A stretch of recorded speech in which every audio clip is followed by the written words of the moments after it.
일제강점기와 해방 또 한국전쟁을 거치면서 시대에 따라 큰 변화를 겪은 지역이 있습니다. 바로 용산구 후암동인데요. 지역이 품고 있는 역사와 생활 변화상을 짚어보는 기획 다큐 서울 동행, 김진중 기자와 함께 동행해 보시죠. 남산 아래에 위치해 나무가 많고 전망이 좋은 동네 후암동. 조선시대 후암동에는 국가 제사에 필요한 가축을 기르고 공급하는 관청인 전생서가 자리했고 관련된 일을 하는 관리들이 살았습니다. 여전히 비탈진 언덕길의 형태를 띤 후암동 골목 한편엔 과거 전생서가 있었음을 알리는 표석이 세워졌습니다.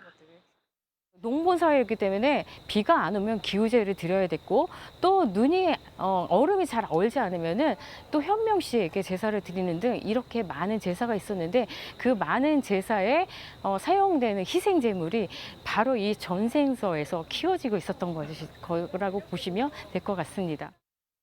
1925년 일제가 조선 식민지배 상징으로 세운 조선신궁.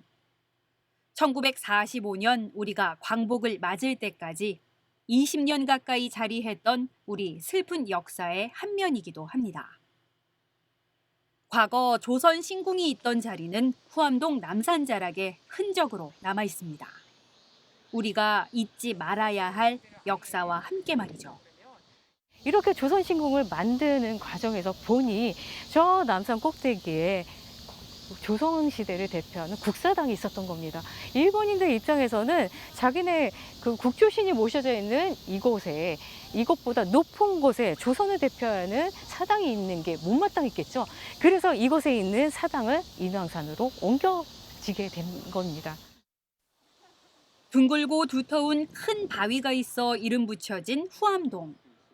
영험한 돌로 여겨지는 두텁바위 이야기를 전하고 지키기 위해 주민들은 십시일반 성금을 모아 마을의 얼굴과도 같은 상징석을 세웠습니다.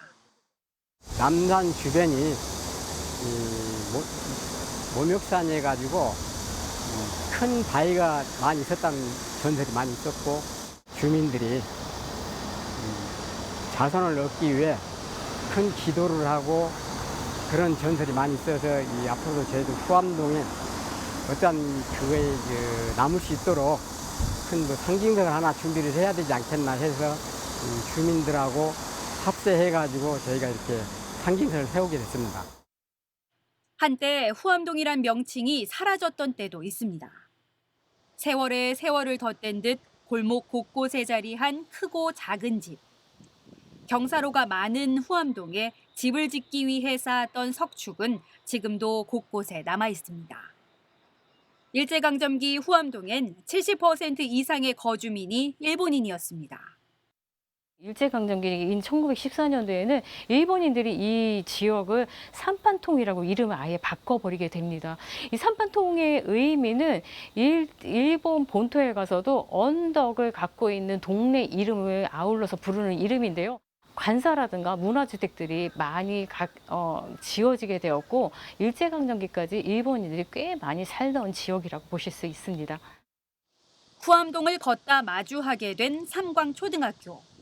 1919년 개교할 당시 이 학교의 이름은 삼판 심상소학교였는데요.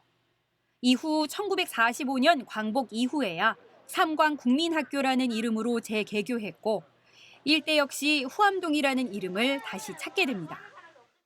대한민국 정부가 들어서고 나서는 그때는 일본 사람이 있을 수는 없으니까 그 뒤로 이제 물론 뭐 이 학교가 일본 사람들이 세운 학교다 하는 것은 알았지만은 일본이 뭐 이렇게 조금씩 뭐 흔적이 남았다든가 그런 건 없어요. 광복 이후 70년간 우리 소시민들이 살아온 주택지로 많은 역사적 의미를 담고 있는 후암동. 일본인들의 고급 주거지에서 해방 이후엔 피난민들의 정착지로 변모했습니다. 아래쪽에는 그런 저택이 컸기 때문에 조금 부자들이 살았고 저 우으로 올라가면은 그 판자촌이었어요. 아니 그냥 비탈이 좀 심했고 그러니까 이제 동네 사람들이 모여서 이렇게 뭔가 저런 이불 그 혼이불 같은 걸 펴놓고 이렇게 그늘을 만들어서 거기서 이렇게 얘기도 하면서 이렇게 뭐 정답게 지내기도 하고. 후암동 마을버스 종점에 다다르면 펼쳐지는 후암동 108계단.